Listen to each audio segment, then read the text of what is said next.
Students, आज हम हमारी नेक्स्ट यूनिट जो है यूनिट 6 वो स्टार्ट करेंगे।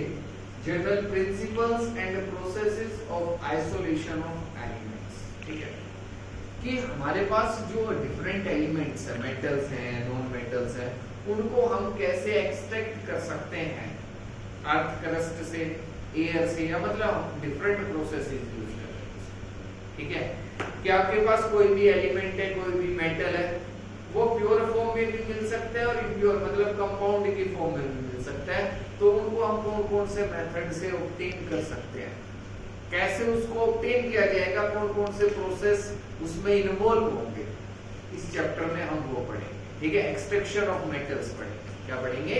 Extraction of metals. ठीक है, तो देखो एक्सट्रैक्शंस, अब हमारे पास जो मेटल्स है या जो एलिमेंट्स हैं वो मेनली टू स्टेट्स में हमें मिलेंगे नेचर के अंदर।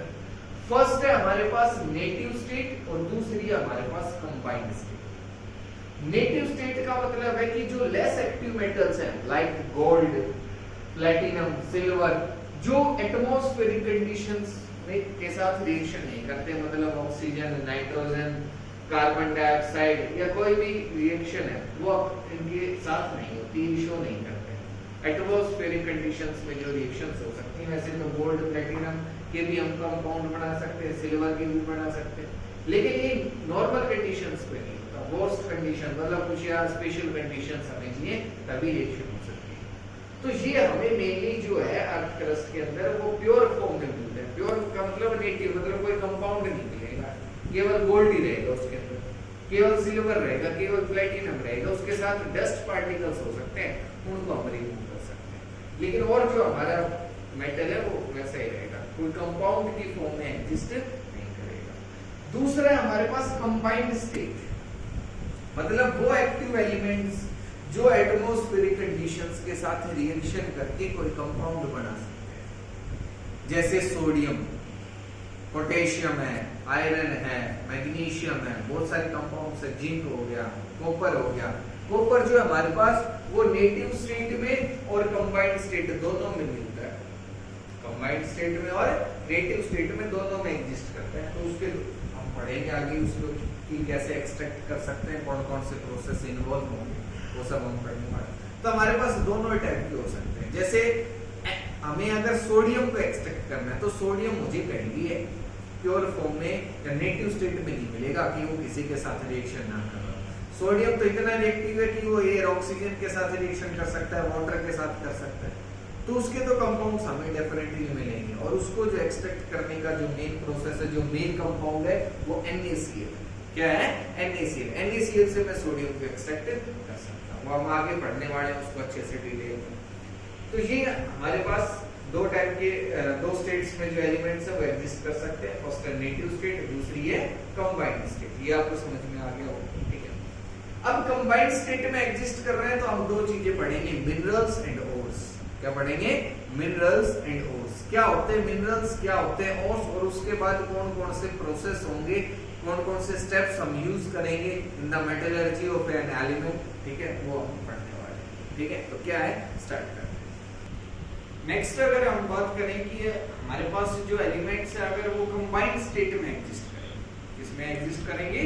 कंबाइंड स्टेट में, तो हमारे पास मिनरल्स हो सकती है और ओर्स हो सकते हैं। ठीक है, क्या है मिनरल्स और ओर्स? मिनरल्स आपने सुना होगा वो कई बार कि मिनरल्स हम ऑब्टेन करते हैं अर्थ क्रस्ट से। कहां से ऑब्टेन करते हैं? अर्थ क्रस्ट से। तो क्या डेफिनेशन होगी? The substances which are obtained from earth crust are called minerals. Simply हम डिफाइन कर सकते हैं कि वो सब्सटेंस जिनको हम अर्थ क्रस्ट से निकाल रहे हैं वो मिनरल है। वो क्या है? मिनरल्स। ठीक है, इवनली H2O को भी हम मिनरल बोल सकते हैं। क्या बोल सकते हैं? मिनरल बोल सकते हैं, उसको अर्थ क्रस्ट से हम ऑब्टेन कर रहे हैं, मतलब ग्राउंड, अंडर द ग्राउंड से हम कोई भी सब्सटेंस निकाल रहे हैं वो मिनरल है, उसके अंदर कोई ना कोई एलिमेंट प्रेजेंट है। ठीक है, और दूसरा हो सकता है हमारे पास ओर्स। ओर्स क्या है? Those minerals from which elements can be extracted economically and conveniently are called ores. Are called ores. वो मिनरल्स जिनसे हम एलिमेंट्स को आसानी से एक्सट्रैक्ट कर सकते हैं, निकाल सकते हैं, इकोनॉमिकली एंड कन्वीनियंटली, मतलब आसानी से एक तो, और दूसरा जिसमें हमारी कॉस्ट कम से कम आए, तो उनको हम क्या कहेंगे, ओर्स कहेंगे। क्या कहेंगे, ओर्स कहेंगे। फॉर एग्जांपल क्ले, ये एक एल्युमिनियम का मिनरल होता है जिसमें Al2O3, और इसका जो फॉर्मूला होता है, जो कंपोजिशन है वो ये है Al2O3.2SiO3.2H2O। मतलब इसमें मेन जो है वो एल्युमिनियम होता है। अब एल्युमिनियम इस फॉर्म में भी एग्जिस्ट करता है और इस फॉर्म में भी, इसकी एक बॉक्साइट और भी होती है, मतलब एक ये कंपाउंड भी हमें अर्धकरस से ऑब्टेन होता है। तो हम आसानी से इससे निकाल सकते हैं, इससे एक्सट्रैक्ट कर सकते हैं एल्युमिनियम। इसको कर सकते हैं, एल्युमिनियम को एक्सट्रैक्ट कर सकते हैं। तो ये दोनों ही मिनरल्स हैं, लेकिन वो मिनरल्स जिससे हम आसानी से मेटल को या एलिमेंट्स को एक्सट्रैक्ट कर सकते हैं, उसको हम ओर बोलते हैं। क्या बोलते हैं, ओर बोलते हैं। तो ये हमारे पास बॉक्साइट ओर होती है एल्युमिनियम की। इसकी होती है एल्युमिनियम की। इससे हम एक्सट्रैक्ट नहीं करते, तो इसको हम मिनरल ही बोलेंगे। क्या बोलेंगे, मिनरल ही बोल सकते हैं। तो hence we can say that all minerals are not ores, but all ores are minerals। सभी जो मिनरल्स हैं वो ओर्स नहीं हो सकते, लेकिन जितनी भी ओर्स हैं वो सब मिनरल है। वो सब क्या है, मिनरल्स। ठीक है, ये आप समझ में आ गया होगा। तो हमारे पास हम मेटल्स को या एलिमेंट्स को कहां से एक्सट्रैक्ट करेंगे, ओर्स से एक्सट्रैक्ट करेंगे। अब हमारे पास डिफरेंट मेटल्स की डिफरेंट ओर्स हो सकती हैं। ठीक है, वो क्या क्या है, उनके फॉर्मूले आपको याद रखने हैं, कौन कौन सी ओर हो सकती है। ये कई बार एग्जाम में आ जाता है कि हेमेटाइट ओर है, मैग्नेटाइट है, या मतलब कोई भी है, बॉक्साइट ओर है, गैलेना है, जिंकाइट है। तो बताओ क्या फॉर्मूला होगा। आपके पास 4 ऑप्शन आएंगे, टिक करना होगा, या आपसे उससे रिलेटेड कोई और क्वेश्चन पूछ सकता है। तो क्या होती है, कौन कौन सी और हो सकती है किसी भी एलिमेंट की, मेटल की मेनली हम देखेंगे। मेटल्स के लिए हम पढ़ेंगे एक्सट्रैक्शन, इसके लिए पढ़ेंगे, मेटल्स के लिए पढ़ेंगे। तो उसके में देखते हैं कि कौन कौन से मेटल्स हैं, उनकी और ओर्स क्या हो सकती है, पॉसिबल। तो अगर हम बात करें ओर्स की, तो मैंने एक मेटल लिखा है और उसकी कुछ ओर्स हैं। ठीक है, जो मेन ओर्स हैं, फेमस जो ओर्स हैं, उनके बारे में लिखा है। फर्स्ट है एल्युमिनियम। इसकी आपके पास जो ओर है वो हो सकती है बॉक्साइट, फ्लेक्सपर, क्रायोलाइट एंड कैरोलिनाइट। ठीक है, ये इसका जो फॉर्मूला है बॉक्साइट का, वो मैंने लिखा है AlOX whole thrice 3 - 2x, OH whole 3 - 2x, और x की वैल्यू जो है वो 0 से 1। तो ये हमने जनरल फॉर्मूला लिखा है, जनरल फॉर्मूला। मतलब इसमें जो एलिमेंट्स है वो वेरी कर सकते हैं। जैसे ऑक्सीजन हो गया, जरूरी नहीं है कि वो Al2O3 की फॉर्म में मिले, हमें कोई भी जो प्रोपोर्शन है वो थोड़ा वेरी कर सकता है। ठीक है, फ्लैट्स पर है, क्रायोलाइट है, तो ये हमारे पास डिफरेंट ओर्स हैं। अगर अब आयरन की, और जो एल्युमिनियम है, it is the most abundant element, abundant metal in earth crust, और जो एल्युमिनियम है वो हमारे पास मोस्ट अबंडेंट मेटल होता है अर्थ क्रस्ट के अंदर। सबसे ज्यादा एल्युमिनियम मिलता है। कौन सा एलिमेंट हमें मिलता है, या कौन सा मेटल हमें मिलता है, वो है एल्युमिनियम। ठीक है, अगर हम बात करें नेक्स्ट है iron. It is the second most abundant metal, second most abundant metal है आयरन। तो इसकी हमारे पास फेमस जो ओर्स है वो है hematite Fe2O3, magnetite Fe3O4, siderite FeCO3, iron pyrites FeS2। ठीक है, आयरन सल्फाइड, डाइसल्फाइड, क्या बोलेंगे, आयरन डाइसल्फाइड। Next copper. अब देखो ये जो एलिमेंट्स है, एल्युमिनियम, आयरन, कॉपर और जिंक, इनका एक्सट्रैक्शन हम पढ़ेंगे। मेन इनका एक्सट्रैक्शन जो है वो इस चैप्टर में हम स्टडी करेंगे कि एल्युमिनियम को कैसे एक्सट्रैक्ट कर सकते हैं, आयरन को कैसे कर सकते हैं, कॉपर को और जिंक का। इनका डिटेल में स्टडी करेंगे इनके बारे में। और सभी जो एलिमेंट, जो मेटल्स हैं, उनके बारे में करना नहीं पढ़ेंगे। ये हमारे पास सिलेबस में इन चारों का हम एक्सट्रैक्शंस को डिटेल में स्टडी करने वाले हैं। ठीक है, तो सेकंड आयरन है, थर्ड है कॉपर। इसकी जो ओर्स है वो है copper pyrites, malachite, copper glance, cuprite. ये इनके फॉर्मूले आपको लिख रखे हैं। नेक्स्ट है zinc. Zinc blende, calamine, zincite और ये इनके अब और भी कुछ हमारे पास एलिमेंट्स जो मेटल्स हैं उनके मैंने और हैं वो लिखा है, जैसे गैलेना लेड की और होती है, किसकी होती है? लेड की, पीबीएस। अर्जेंटाइट सिल्वर की होती है, सिनेबार मरकरी की और लाइमस्टोन कैल्शियम। और भी हो सकती है, लेकिन जो मेरे को लगा कि इंपॉर्टेंट है, आपको पता होनी चाहिए, वो मैंने लिखी है। और भी हो सकती है, आपको बुक में या कहीं और जगह बहुत सारी और के बारे में मिल जाएगा, डिफरेंट एलिमेंट्स के लिए, डिफरेंट मेटल्स के लिए, लेकिन ये आपको मेन तो यही याद रखना, ठीक है।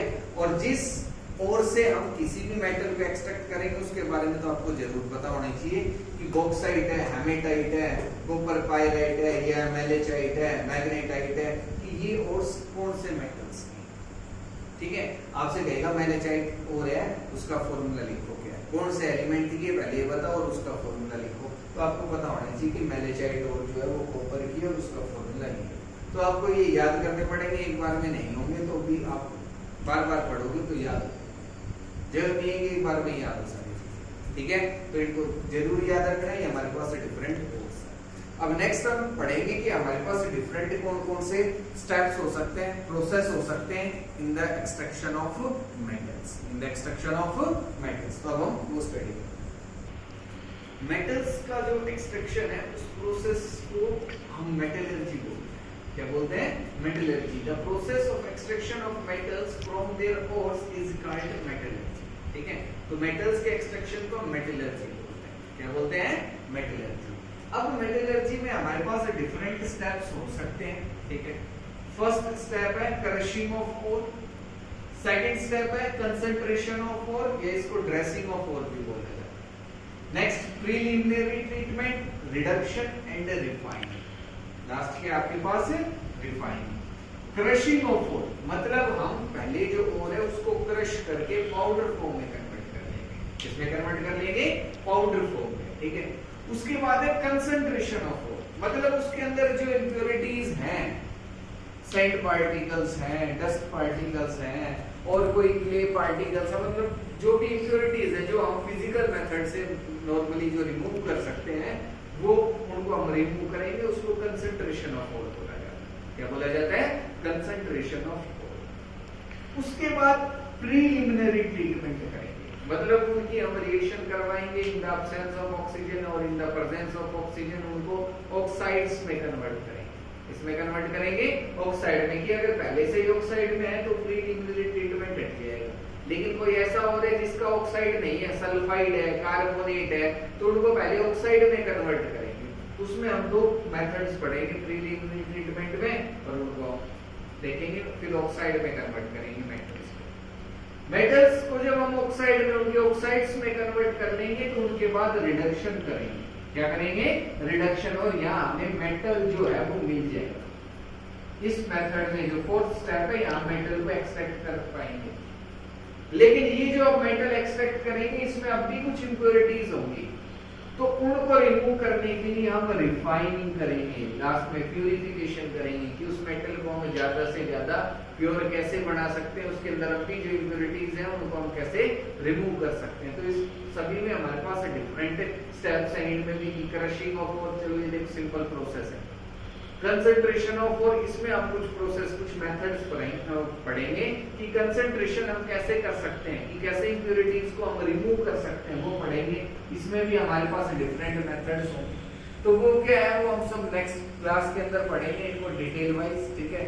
लेकिन ये आपको चैप्टर है, नया चैप्टर है, बिल्कुल इजी है, बहुत इजी चैप्टर है, ठीक है। तो स्टार्टिंग से कर रहे हैं। आज आपको कोर्स जो लिखवाई है वो याद करनी है, ठीक है। फिर नेक्स्ट हम कल स्टार्ट करेंगे क्रशिंग और डिफरेंट ये जो आपके पास स्टेप्स हैं इनको हम detail wise step by step, ठीक है। फिर आगे हम एल्युमिनियम का एक्सट्रैक्शन है, जिंक का, आयरन का और कॉपर का, वो भी हम फिर से डिटेल में उनको डिस्कस करेंगे, ठीक है। तो आज इतना ही करेंगे, अगर कोई डाउट रहती है तो आपको पूछना, ठीक है। Thank you.